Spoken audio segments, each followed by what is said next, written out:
లోకంలో ప్రతి ఒక్కరూ గెలుపు కోసం ఆరాటపడుతుంటారు, విజయం కోసం పోరాడుతారు. కానీ చరిత్రలో ఒకే ఒక్క మహావీరుడు ప్రపంచాన్నే జయించగలిగే శక్తి ఉండి కూడా గెలుపు ముంగిట నిలబడి ఆ విజయం నాకు వద్దు, ఇది మహాపాపం అని కన్నీరు మున్నీరయ్యాడు.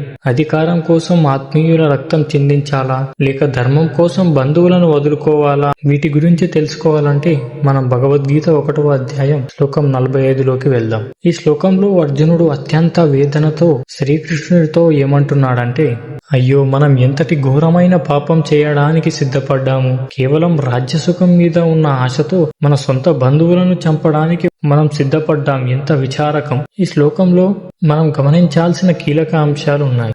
మొదటిది, అర్జునుడు తనను తాను నిందించుకుంటూ గొప్ప పాపం అనే పదాన్ని వాడాడు. అంటే యుద్ధం అతనికి ఒక ధర్మ కార్యంగా కాకుండా కేవలం రక్తపాతం లాగే కనిపిస్తోంది.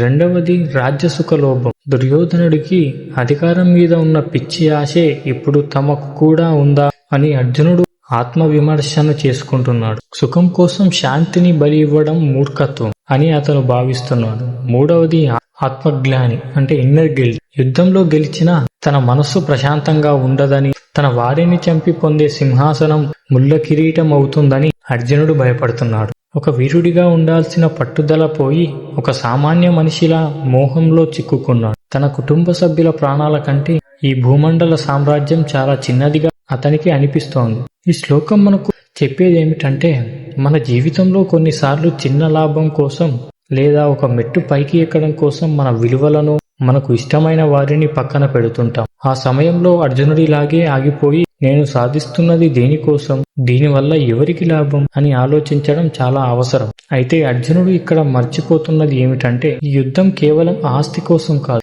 అది అన్యాయాన్ని అంతం చేయడం కోసం. మన వ్యక్తిగత భావాల కంటే సమాజహితం అంటే ధర్మం గొప్పదని శ్రీకృష్ణుడు త్వరలో వివరిస్తాడు. రాజ్యం వద్దు, యుద్ధం వద్దు అని నిర్ణయించుకున్న అర్జునుడు ఆఖరికి శత్రువులు నన్ను చంపినా సరే నేను మాత్రం ఆయుధం పట్టను అని ఎంతటి దైన్య స్థితికి చేరుకుంటున్నాడో మనం తర్వాతి శ్లోకంలో చూద్దాం.